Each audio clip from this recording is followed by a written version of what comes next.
屯門畫室終於有網上課程啦，下面嘅資訊欄有連結，快啲加入成為 Patreon 會員啦！大家好，歡迎嚟屯門畫室，今日想講嘅係單色樹係大樹啊！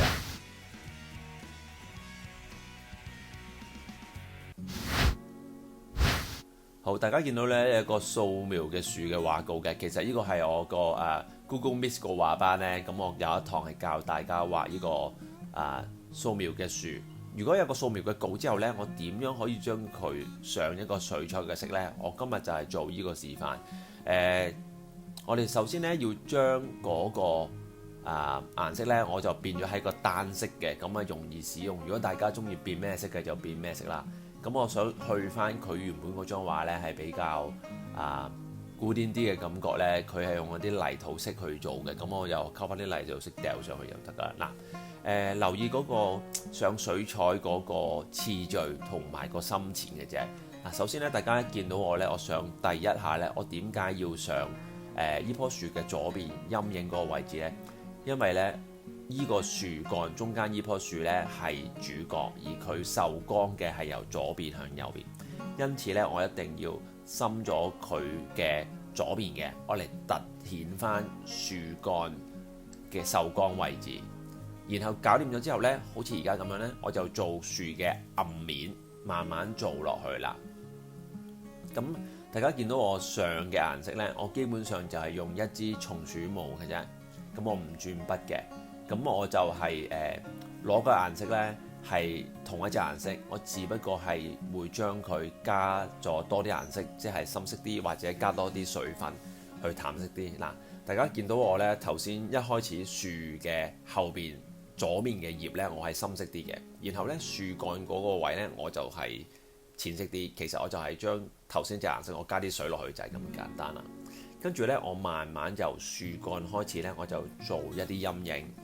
一忽一忽咁樣做落去，咁大家望住嗰個次序啦，呢個係重點嚟嘅，同埋我每次落筆嗰個大小，咁大家可以慢慢望住咧，就知道係點樣去做啦。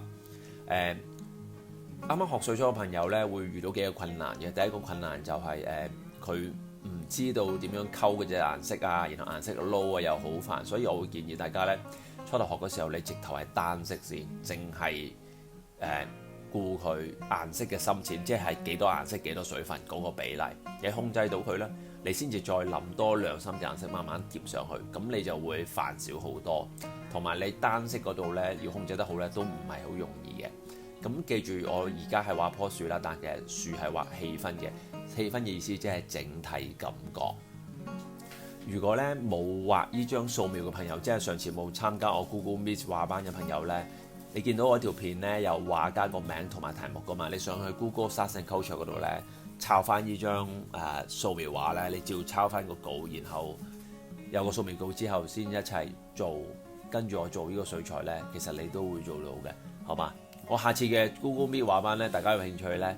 不定期我應該都會有嘅，咁就留意翻我嗰個 Facebook 啊、IG 啊嗰啲，我會有announcement 嘅，好嘛？OK，咁希望大家慢慢跟住我逐步做到。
感謝大家收看，記得 like share 條片 ，subscribe channel。逢星期二6晚有新片，星期四9點半到10點鐘直播。記得 follow Facebook 同 IG 我教嘅畫班去全本書.com 畫在點邊呢片.com。拜拜。